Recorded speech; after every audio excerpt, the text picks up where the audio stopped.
गणतंत्र दिवस हर भारतीय के लिए गर्व का दिन होता है। ये वो दिन है जब भारत ने अपने संविधान को अपनाया और एक लोकतांत्रिक देश बनने की ओर कदम बढ़ाया।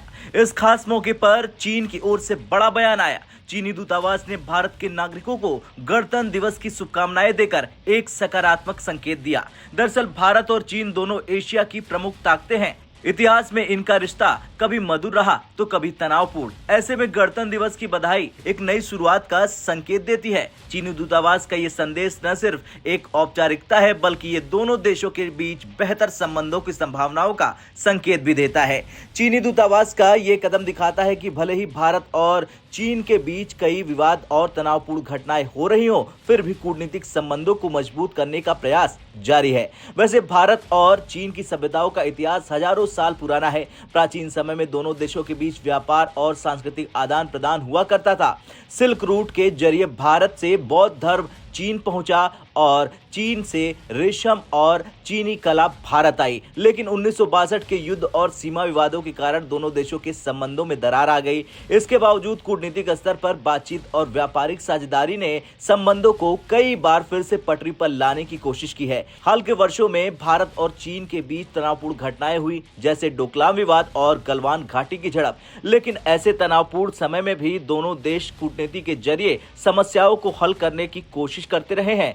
अब चीनी दूतावास द्वारा गणतंत्र दिवस की बधाई एक नई शुरुआत का संकेत हो सकती है। ये संदेश दिखाता है कि चीन भारत के महत्व को समझता है और दोनों देशों के बीच सहयोग बढ़ाने के लिए इच्छुक है। बता दें, भारत और चीन मिलकर न केवल एशिया बल्कि पूरी दुनिया की राजनीति और अर्थव्यवस्था को प्रभावित कर सकते हैं। दोनों देशों के पास विशाल जनसंख्या, उभरती हुई अर्थव्यवस्था और वैश्विक शक्ति बनने की क्षमता है। अगर दोनों देश अपने विवादों को सुलझा लें और आपसी सहयोग बढ़ाएं तो न सिर्फ उनके अपने नागरिकों को फायदा होगा बल्कि ये पूरे विश्व के लिए सकारात्मक प्रभाव डालेगा। जलवायु परिवर्तन, वैश्विक व्यापार और क्षेत्रीय सुरक्षा जैसे मुद्दों पर भारत और चीन का एक साथ आना बेहद महत्वपूर्ण हो सकता है। चीनी दूतावास का गणतंत्र दिवस पर भारतीयों को शुभकामनाएं देना यही संदेश देता है कि कूटनीति के जरिए दोनों देश अपने रिश्तों को सुधार सकते हैं। ये भारत के लोकतांत्रिक मूल्यों और संविधान का सम्मान करने का भी प्रतीक है। इस संदेश पर भारतीय जनता और सरकार की प्रतिक्रिया भी महत्वपूर्ण है। ये बधाई संदेश दोनों देशों के रिश्तों में एक सकारात्मक माहौल बनाने में मदद कर सकता है।